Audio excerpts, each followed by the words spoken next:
ब्रह्ममुरारिसुराचितलिङ्गं निर्मलभाषितशोभितलिङ्गं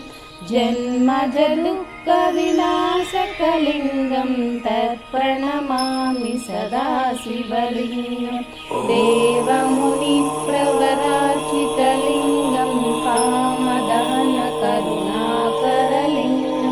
रावणदर्पविनाशनलिङ्गं तत्प्रणमामि सदा शिवलिङ्गं सर्वसुगन्धसुलेपितलिङ्गं बुद्धिविवर्धनकारणलिङ्गं सिद्धसिद्धासुरवन्दितलिङ्गं तत्प्रणमामि सदा शिवलिङ्गं कनकमहाफणिभूषितलिङ्गं दक्षसुयज्ञविनाशनलिङ्गं फणिपतिवेष्टितशोभितलिङ्गं तत्प्रणमामि सदा शिवलिङ्गं कुङ्कुमचन्दनलेपितलिङ्गं पङ्कजहारशोभितलिङ्गं सञ्चितपापविनाशनलिङ्गं तत्प्रणमामि सदा शिवलिङ्गं देवगणार्चितसेवितलिङ्गं भावे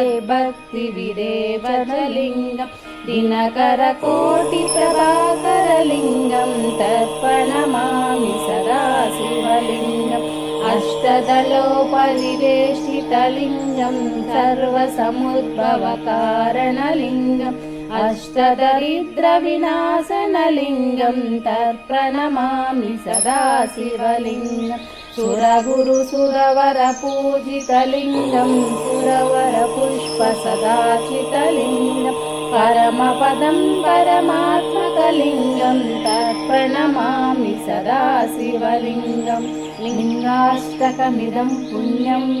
यः पठेत् शिवसन्निधौ शिवलोकमवाप्नोति शिवेन सह मोदते।